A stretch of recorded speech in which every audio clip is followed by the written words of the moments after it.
Një sër diskutimesh rreth mënyrës se si po menaxhohet e gjithë situata dhe për të ndalur pikërisht te komentet rreth kësaj mënyre ne do të jemi në këtë moment në një komunikim me zotin Kastriot Islami. Zoti Islami, ju përshëndesim drejt për së drejtin nga studio e Fax Neës.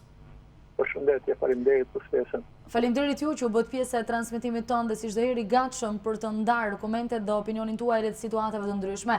Jemi së bashku tashmë në një situatë e cila përbën një pandemi në të gjithë botën dhe sigurisht që secili prej shteteve po e përjeton në mënyrën e tij. Do doja si fillim të dija se si keni kaluar ju këto ditë të izolimit për të ndalur më pas edhe tek mënyra se si po menaxhohet e gjithë situata nga instancat shtetërore më pas në vendin tonë. Natyrisht, duke qëndruar në shtëpi dhe duke lexuar gjatë gjithë kohës informacionet që vinë jo vetëm nga Shqipëria, por edhe nga vendet të tjera të botës, ka pasur një fjalë të rëndësishme para 2 ditësh të ish sekretarit amerikan të shtetit, Zotit Kissinger, dhe unë bie dakord gjë që gjendet në vendet tjera, kjo krizë përveç se pa folur për të kaluarën, ka 3 pjesë. Ka krizën sanitare, që po menaxhohet tani nga gjitha vendet, ka krizën ekonomike që ka filluar të ndjehet dhe do ta pasojë të krizës sanitare. Dhe e treta, më të drejtë, zoti Kissinger paraqit dhe nevojën për të orientuar drejt një rendi të ri global. Pra bota nesër nuk do të jetë siç është sot, ose rendi global nuk do të jetë siç është vjet. Por le të fokusohemi tek dhe unë kam lexuar mjaft gjatë këtyre ditëve për sa i përket menaxhimit të krizës sanitare. Kam parë se cilat vende kanë qenë më suksesshme, më pak suksesshme, ku kriza ka bërë më shumë dëmtime, sepse i vetmi parametër që mat në fundit suksesin është numri të vdekurve. Dhe ka shumë vende që kanë marrë masa të konsiderueshme për të ulur numrin e vdekjeve dhe konkretisht nga ato që unë kam lexuar rezulton që janë 10 objektiva ose 10 masa ose 10 veprime të rëndësishme që duhen pasur në konsiderat për të pasur një, si thua, menaxhim të suksesshëm të kësaj krize sanitare, se si thash dhe pak më parë, ka disa mënyra, disa qasje.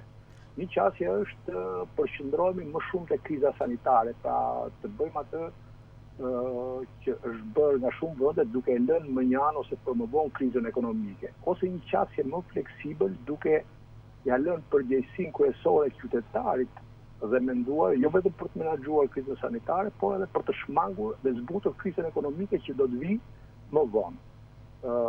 Dhe në varësi të kësaj do bëhen analizat të cilat për momentin janë ende të hershme, më vonë do të shikohet se cili nga vendet i ka menaxhuar më mirë këto 2 kriza, krizën sanitare dhe krizën ekonomike, sepse të gjithë qytetarët janë në një në një presion, në një dilemë midis rrezikut që i sjell virusi për një vdekje të shpejtë dhe një urrje që mund vi nga një krizë ekonomike e zgjatur. Zoti Kissinger bën fjalë që kjo mund të zgjasë edhe me dekada, pra mund të zgjasë edhe shumë vite më mbas, nëse nuk merren masat dhe ekonomia bie në rritje negative dhe kjo kërkon kohë vetë. Shqipëria e ka provuar në 97 se çdo thotë të biesh në minus rritje ekonomike dhe se sa kohë duhet për të dalë nga kjo grop e vështirë, aq më tepër që në këtë radhë bëhet fjalë që gjitha vendet mund të jenë në këtë situatë ose shumica e vendeve, pa nuk ka se disa vende janë më mirë dhe mundet të ndihmojnë vendet e tjera, sigurisht që kjo krizë duhet përballuar edhe në nivel global, pra është e vështirë të kenë një krizë globale e cila ka prek gjithë planetin, pra ka thyer të gjithë kufij, të menaxhohet në mënyrë të izoluar nga secili vetë në vetë. Prandaj dhe sekretari i shtetit bën thirrje që duhet bashkuar dhe duhen të gjitha forcat për ta menaxhuar globalisht këtë krizë. Unë mund të përmend të 10 i përmendim patjetër dhe shohim sipas jush se sa janë realizuar në vendin ton prej këtyre 10 hapave të cilat mund na i përmendni. Janë 10 masa, 10 veprime, 10 hapa, nuk e di si mund t'i quajmë, me fjalë 10 objektiva. E para duhet pasur një plan ose kalendar qartë veprimi. Pra, të gjitha vendet të cilët ndoshta e kanë pasur ose dhe nuk e kanë pasur të plotë, sepse kjo krizë erdhi edhe një çik në mënyrë të paparashikueshme dhe gjeti të papragatitur shumë vende, por menjëherë organizuan për të ndërtuar një plan. Shqipëria nuk e ka një plan kalendar, të paktën në dijenin time, unë nuk shikoj që ka një plan të qartë dhe kompleks të gjithë veprimeve që duhen ndërmarrë nga të gjithë institucionet shqiptare dhe duhet të jenë transparente për publikun. E dyta, pra që do të thotë një masë e parë kjo, të cilën vendi ynë nuk e ka marrë. Pra, paktën nisur nga jo çfarë mund të shohim nga realiteti i përditshëm. Po, ndalemi ndërkohë tek masa e dytë. Domethënë, sepse në një plan veprimi të gjithë mekanizmat pastaj që ngrihen, sepse mbi bazën e planit veprimi ngrihen mekanizmet, angazhohen njerëzit dhe secili ka parasysh detyrën e tij. Unë nuk kam dëgjuar deri tani që të ketë një plan veprimi ose kalendar me data, me apate, çfarë do bëhet javë e parë, çfarë do bëhet javë e dytë. Sigurisht që ato do adaptohen, sepse gjërat kanë një dinamik shumë të shpejtë, pra është një plan veprimi dhe kalendar interaktiv. E dyta, si parimi i përgjithshëm në të gjitha vendet që kanë qenë të suksesshme, siç është Gjermania, Franca apo Izraeli apo Korea, kanë angazhuar profesionistët më të mirë për të gjeneruar këshilla për menaxhimin e emergjencës. Mendimet sidomos janë marrë nga politika, por mendimet dhe sugjerimet janë dhënë nga profesionistët. Për shembull, në Francë, presidenti dhe kryeministri kanë ngritur këshillin e mendjeve të ndritura për menaxhimin e krizës. Dhe janë pikërisht ata që janë profesionistët më të mirë, epidemiologët më të mirë, mjekët më të mirë, personat e urgjencës e kështu me radhë, të cilët e ndjekin çdo ditë situatën dhe ata japin këshilla dhe mendime dhe sugjerime kryeministrit, i cili merr mendimet pastaj për të përcaktuar. Po. Tek ne kjo gjë nuk ka ndodhur. Unë nuk kam parë një këshill, mund të ketë komitet, cili është komitet siç ndodh zakonisht, janë komitete klienteliste, pra njerëz servil që janë pranë ministrit ose pranë kryeministrit, të cilët dhe nuk pyeten për ti dhe janë zgjedhur për ti për të mos u pyetur para, por mund të jetë një komitet kukullash, nuk kam asgjë për secilin prej tyre, por ata nuk janë pikërisht njerëz të pambarur që me profesionalizëm dhe me guxim thonë mendimin e tyre. E treta, një masë tjetër shumë e madhe. Ju kuptoj, pra që do thotë edhe masa e dytë nuk është ndërmarrë në vendin tonë. Unë nuk e shikoj që të jetë ndërmarrë në vendin tonë, madje unë shikoj të kundërtën që e gjithë kriza menaxhohet vetëm nga një individ, siç është kryeministri, i cili del nga shtëpia, del nga zyra, del nga rruga. Do të thonë, është ai që i gjeneron mendimet që asnjë tjetër nuk di, po ti pyetësh profesionistët dhe çfarë do bëhet sot, çfarë keni bërë dje, çfarë do bën, asgjë nuk din. Ata presin gjithçka të vijë nga surreli. E treta, që është një masë shumë e rëndësishme dhe që ka qenë element suksesi në shumë nga vendet, është testimi masiv. Testimi masiv është kryer në mënyrë të suksesshme në Gjermani, i cila ka kryer mbi 10.000 testime për 1 milion frymë, është kryer në mënyrë të suksesshme në Kore, dhe në shumë vende të tjera, dhe ky testim masiv ka shërbyer edhe sipas rekomandimeve të OBSH-s, është për të menaxhuar me sukses numrin e infektuarve. Bile ka një shprehje shumë interesante që nëse ti nuk ke informacione, ke vështirë të menaxhosh, ose nuk menaxhohet kriza, ose nuk piket zjarri me sy mbyllur. Prandaj dhe duhet testimi. Testimi të krijon një ide të qartë se cili është numri maksimal i të infektuarve në funksion të menaxhimit të emergjencës. Pra, testimi masiv është një element tjetër suksesi. Për shembull, Gjermania, Korea e Jugut, Izraeli, që kanë një numër shumë të lartë, mbi 8.000 deri në 10.000, 11.000 bile, e kanë disa vende tjera. Austria, Gjermania e ka rreth 11.000, Austria e ka 11.500 e kështu me radhë. Këto vende kanë bërë testim maksimal. Por nuk mjafton vetëm testimi, sepse ka dhe vende tjera siç është Italia apo Spanja që kanë numër të lartë testimi, por kanë edhe numër të lartë, po ashtu edhe të viktimave, edhe të prekurve.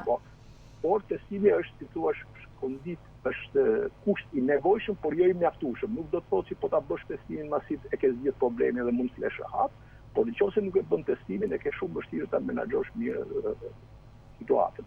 Një tjetër element i rëndësishëm është gjymimi i rasteve të dyshimta. Gjithë ideja e kësaj krize për të menaxhuar me sukses është duhet të ndarë njerëzit që nuk i ka zënë, nuk janë infektuar njerëzit që janë infektuar dhe njerëzit që dyshohet se janë infektuar. Këto tre grupe duhet të ndahen. Nëse këto grupe nuk ndahen nga njëri tjetri, sa do të jenë masa drastiket të thona në televizor siç bën kryeministri jon, ato nuk kanë asnjë lloj efikasiteti. Kështu që edhe testimi masiv nuk është bërë dhe ne, as gjumimi nuk është bërë dhe ne. Pra, një tjetër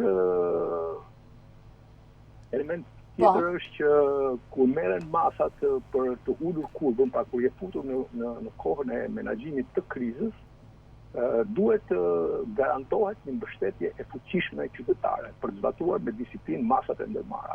Për shembull, Gjermania, Izraeli, Korea e Jugut e kanë bërë shumë mirë këtë gjë. Pra, njerëzit duhet ndërgjegjësohen, por njerëzit ndërgjegjësohen jo vetëm me gjoba dhe me policë. Njerëzit ndërgjegjësohen edhe me transparencë. Dhe në Shqipëri ka munguar shumë është veprime transparente të qeverisë. Asnjë nuk e di si nxjerret numri i të smurve, si nxjerret numri i infektuarve, sa testime ka. Nuk ka asnjë lloj transparente. Dhe duke mos pasur transparencë, ti nuk arrin dot. Për shembull, Korea, një nga sukseset e mëdha që ka Korea e Jugut është që ka me vete një bashkëpunim dhe bashkëveprim të fuqishëm publikun, po publiku bëhet si është bashkëpunues dhe mbështetës i qeverisë në veprimet e saj, vetëm kur ka transparencë, kur e kupton shumë mirë dhe i ndjen shumë mirë masat që janë marrë. Ju kuptoj, ndërkohë referuar vendit tonë, mund të themi se qytetarët nuk kanë reaguar pozitivisht ndaj mënyrës se si kryeministri ka kërkuar që të respektojnë rregullat? Po, do të thënë, kryeministri çfarë ka bërë? Ka dalë, ka thënë disa rregulla dhe pastaj ka dërguar policët dhe ose i godasin ose masat i ka marrë. Për shembull, në Shqipëri ka dhe gjë tjetër që masat edhe kur merren shumë të rrepta. Para një domethënë Shqipëria është vendi që ka marrë masat më drastike në botë duke prekur të drejtat e njeriu. Dhe në një vend që është i varfër, që njerëzit duhet kohë për t'ia shpjeguar shumë radh, nuk është kollaj të kalosh nga një jetë e qetë në masa drastike. Pra, është njësoj si t'i japësh një autobusi me shpejtësi në një kthes dhe merr një herë të frenosh. Shqipëria, kryeministri jon ka menduar se duke bërtitur nga surreli mundet njerëzit ta ndjekin nga pas dhe të bëjnë të gjitha ato që kanë bërë që uluret ai. Ndërkohë që në Korenë e Jugut ose në Gjermani ndodh gjë tjetër. E para njerëzit janë më të disiplinuar, edhe e dyta njerëzit për të kuptuar situatën ka pasur më shumë transparent dhe më shumë shpjegim nga ana e qeverisë, dhe kështu që ata janë ndërgjegjësuar edhe për shkak të veprimeve transparente dhe sqarimit shumë të detajuar qeverisë, por edhe për shkak të karakterit të njerëzve që si thua veprojnë me ndërgjegjje të lartë. Ka raste të tjera për shembull siç është Suedia, në Suedi sistemi është më fleksibël, pra qeveria nuk ka. Kuptoj, ndërkohë referuar qytetarëve tanë ose edhe vetë masave të marra, cila mendoni ju se është masa më drastike e cila është marrë në vendin tonë, që ju duket e tillë dhe që kjo po i bën qytetarët të mos e respektojnë ashtu sa duhet? Masat drastike janë, si thua, izolimi në kohë, domethënë i tyre pa i shpjeguar, domethënë pa i dhënë mundësi, sepse në Francë lejohet për shembull që një orë në distancë 1 kilometër nga shtëpia secili mund të i vetmuar pa jo në grup as me 2 veta, domethënë të dalë dhe mund të bëj atë si thua veprimin e përditshëm të tij, ose secili mund të dalë me një flet që e merr shumë kollaj në kushtut dhe në orën 1 kryet lëvizja dhe mas orës 1 nuk ka, ose të shtunë dhe të diel nuk ka. Pra këtu masat janë shumë drasti, kanë shkuar në ekstrem, dhe për më tepër që në vende të tjera janë shoqëruar me masa drastike, të kemi parasysh dhe një tjetër që masat duhet garantojnë edhe funksionimin e minimal të shtetit, pra duhet shërbimet kryesore të vazhdojnë pa. Jeta ekonomike nuk duhet ndërprerë, sepse jeta ekonomike do ta japi shumë shpejt. Në Shqipëri shumë veta janë të detyruar mos e ndjekin këtë lloj mase drastike, këtë izolimi ekstrem, sepse nuk kanë jetë për shembull, janë dy pensionistë, të cilët nuk kanë asnjë mënyrë tjetër për të ushqyer. Atëherë ata duhet detyrohen të dalin. Ata as lejohet të dalin sepse pensionistët lejohet të dalin. Një tjetër nga familja që mund të jetë larg, për shembull mund të jetë një orë larg ose më shumë se një orë larg ka pa mund të shkojë, sepse çdo njeri duhet dalë jo më shumë se një orë, kështu që praktikisht Ju kuptoj? masa drastike nëse nuk shoqërohen me masa mbështetëse, është shumë e vështirë që të realizohen. Dhe kjo krijon pastaj efekte psikologjike dhe reagim pa përshtatshëm nga qytetarët që nuk I respektojnë masën. Ju kuptoj, po. Kanë të pamundur që nga njëra anë I shihen virusit dhe nga ana tjetër të mbijetojnë për të jetuar. Pra duhen masat të jenë më realistë. Ju kuptoj, e qartë zoti Islami. Po. Unë ju falenderoj shumë për këtë komunikim, nuk e di diçka e fundi meqense me kohën jemi në fund fare të bisedës sonë. Ka dhe gjë tjetër që sistemi jonë shëndetësor, domethënë është ai që është në Shqipëri, domethënë numri Shqipëria ka numrin më të vogël të mjekëve për 1000 banor dhe numrin e shtetëve më të ulët për 1000 banor se sa çdo vend tjetër në Europë dhe në Ballkan. Dhe kjo sigurisht që e vështirëson shumë historinë e menaxhimit të kësaj krize sanitare, sepse detyrohen që gjithë njerëzit të mblidhen në një vend të caktuar.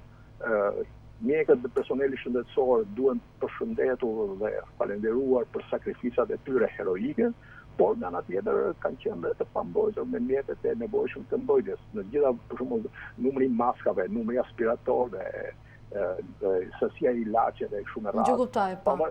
Pavarësisht se qeveria mburret për numrin e të shëruarve, kjo është një mburrje cinike dhe turpsh, do thoja unë, sepse edhe shifrat I bëjnë po vetë. Pra, nuk e di se sa të sakta janë ato shifra, por supozojmë se janë dhe të sakta, mburren që nga 313 mund jenë shëruar 70 veta. Ju kuptoj. Gjë që domethënë është me të vërtetë qesharake të burresh me numrin e të shëruarve që ende nuk dihet me saktësi, duhet bërë analiza sepse rreth 80% e të prekurve janë ato që quajnë mild simptoma, pra e kanë kaluar lehtësisht gripin.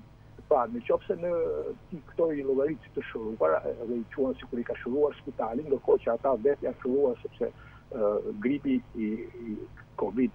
Po, ju kuptoj, jo gjithë kanë marrë ndihmë në spital, disa e kanë kaluar edhe në shtëpi. Po edhe nëse ka shkuar ka marrë një ndihmë në spital dhe ka shkuar në shtëpi, nuk ta quhesh të shëruar këtë, sepse bota nuk e quhen këtë të shëruar.